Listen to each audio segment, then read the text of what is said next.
सिंह निलंबित हो गए। क्यों सीएम सर, भ्रष्टाचार पर सरकार का वार। देवघर सीओ अनिल सिंह निलंबित।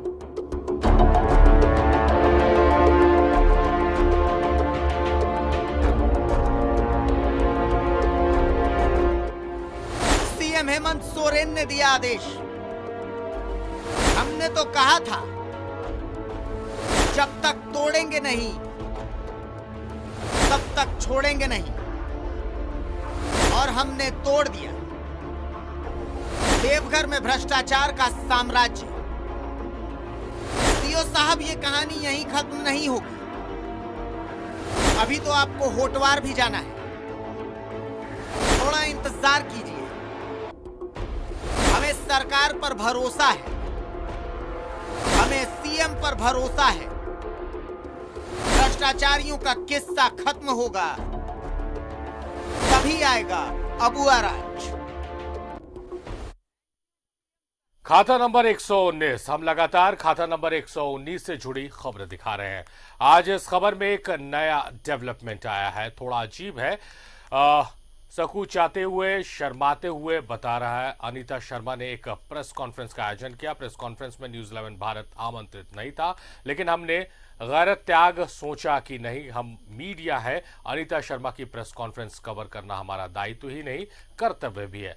तो हम सिर उठाकर पहुंच गए उस प्रेस कॉन्फ्रेंस में, क्योंकि मीडिया एथिक्स कहती है कि हमें अनीता जी का पक्ष भी दिखाना चाहिए। हम उनका पक्ष भी दिखाएंगे और उसी शिद्दत से दिखाएंगे। तो देखिए आज उस प्रेस कॉन्फ्रेंस में क्या हुआ और जो सवाल अब भी अनसुलझे हैं वो भी देखिए। मतलब कौन है अनीता शर्मा, क्या है, डॉन है, बहुत उल्टे सीधे तरीके से लिया जा रहा था। समझे, हम नाम नहीं लेना चाहेंगे। हो सकता है उनको हमारी जानकारी नहीं हो कि हम कौन है, हम क्या है। जानकारी के अभाव में इस तरह बोला गया। हम किसी पर कोई आरोप नहीं लगाना चाहते हैं, लेकिन ये सुनने के बाद हमको लगा कि हमको पूरे मीडिया को बताना चाहिए कि आप ही के मित्र ऐसा कह रहे हैं। तो मेरा नाम अनीता शर्मा है और हमारे पुरखों की ज़मीन है कटहल मोड़ में, हेहल अंचल में, जो कि 1936 से रजिस्टर्ड डेट द्वारा खरीदी गई थी। चूँकि परिवार के बाकी लोग और सब काम करते हैं, हम विडो हैं, हमारे पास कोई विशेष ऑक्यूपेशन नहीं है। सोचे कि इस ज़मीन को हम निकाल करके कुछ अपना आगे बाल बच्चों के लिए करें। तो उस ज़मीन में पहले हम अपना कागजात को सही कराए अपने अधिवक्ताओं द्वारा, इन लोग हमारे सब परिवार जैसे। उसके बाद हम जब कागजात सही हो गया, रसीद वसीद कटवा लिए, रसीद सब कुछ सही, इसमें बहुत सालों से मेहनत की। रसीद वसीद जब कट गया तो चूँकि इसलिए कट गया कि हमारा कागजात सही था। और सही कागजात से जब रसीद वसीद कट गया तब सोचे कि भाई चलो इसको अब थोड़ा सा काम वाम किया जाए। तो उसको हम काम करने लगे। तो काम करने लगे तो वहाँ बाउंड्री वाउंड्री का काम करने लगे, बिना मतलब के लोगों नाम खराब करने लगे। कौन है अनीता शर्मा, तो 900 करोड़, इस तरह का बात आने लगा। तो हमको अच्छा नहीं लगा। फिर हम अपने सलाहकार लोग से पूछे तो बोले, इन लोगों से पूछे तो लोग बोले कि हम लोग एक प्रेस कॉन्फ्रेंस करते हैं, उसमें बताते हैं आपको अपना चेहरा। जब नाम सामने आया खराब तरीके से तो चेहरा नाम के साथ भी सामने आना चाहिए। हम अपना परिचय दे रहे हैं और ऐसा कुछ नहीं है, ऐसा कोई मामला नहीं है। हम अपने ज़मीन में अभी तो शुरुआत की है।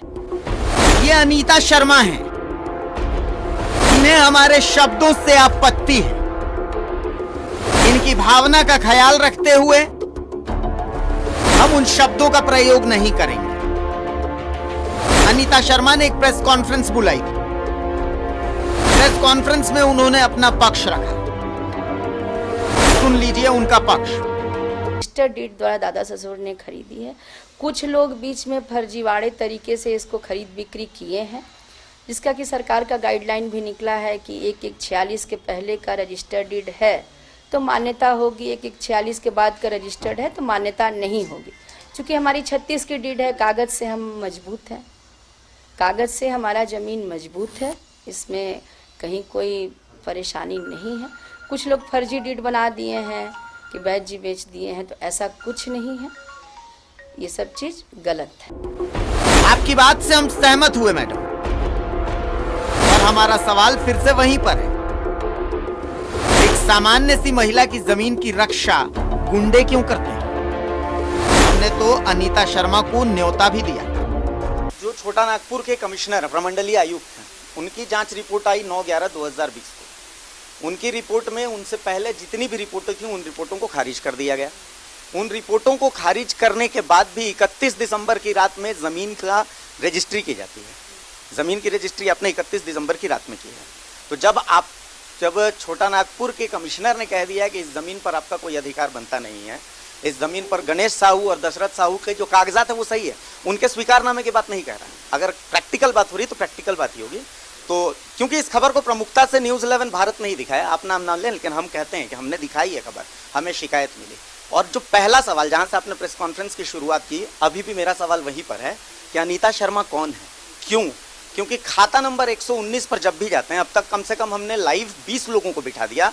रोज लाइव मैं ही बैठता हूँ, रोज मैंने ही सवाल किया कि मैडम आप सामने आइए, आप सामने आइए। आपको सिर्फ न्यूज़ 11 से बात करनी थी, अपना पक्ष रखना था और कुछ भी नहीं करना था। चूंकि हमने इस खबर को प्रमुखता से दिखाया, हम ताल ठोक के कह रहे हैं कि हमने दिखाया है। इन्वाइट कर रहा हूँ कि आज आप हमारे स्टूडियो में आइए, हम लाइव बैठ करके बातचीत करेंगे, डॉक्यूमेंट के आधार पर बात होगी। लेकिन कोई हमारे साथ जुड़ने को इच्छुक नहीं। यार एक सवाल और उठा, लेकिन आपकी ओर से जो एफिडेविट दिया गया है, माइट भी ये, तो उसमें स्पष्ट रूप से है कि 17 जनवरी 2021 में हम लोग बात कर रहे हैं तक वहां पर धारा 144 लगी हुई थी। और इस दरमियान कई बार हमने जा करके देखा है, अपनी आंखों से देखा है, कैमरे की निगाहों से देखा है कि वहां धड़ल्ले से काम किया जा रहा है। काम करना कोई बुरी बात नहीं है, 100 क्या जिसके पास क्षमता हो 200 लोगों को लगा दिया जाए, 10 पोकलेन लगा दिया जाए। लेकिन 17 जनवरी 2021 तक धारा 144 लागू थी। सिटी एसपी की रिपोर्ट भी है, जो परसों नरसों की बात है, जब मुख्य सचिव ने इस मामले में हस्तक्षेप किया। तो 7 बार उन्होंने किया, अभी धारा 144 लागू नहीं है। मैं ये बात बिल्कुल अच्छी तरह से जानता हूं, एसडीएम से भी मेरी बात हुई है। लेकिन इससे पहले 17 जनवरी से 60 दिन पीछे जाइए तो 17 जनवरी तक वहां धारा 144 लागू थी, जिसमें और जवाब तकनीकी है। धारा 144 अनुशंसा किया जाता है। जैसे हम हैं और ये हैं, हम बोले कि धारा 144 लगाइए, काम नहीं करे, मेरा जमीन है। लेकिन इसमें एसडीओ कोर्ट में हम खुद गए थे। उन्होंने कहा कि हाँ बताइए भैया। धारा 144 के लिए जो इन लोग को नोटिस मिला है, इन लोग अपीयर हो गए हैं।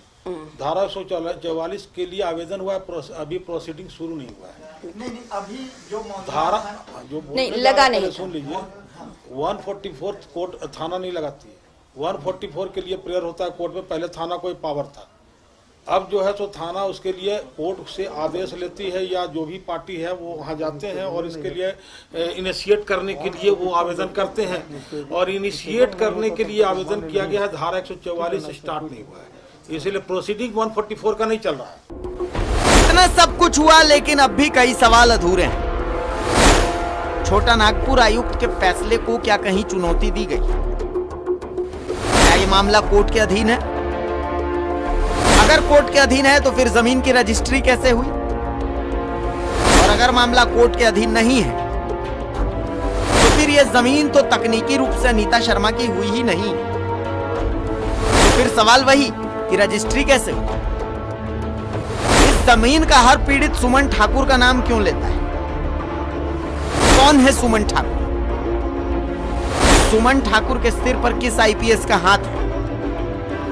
विवादित जमीन की रजिस्ट्री इतनी आसानी से कैसे हो जाती है?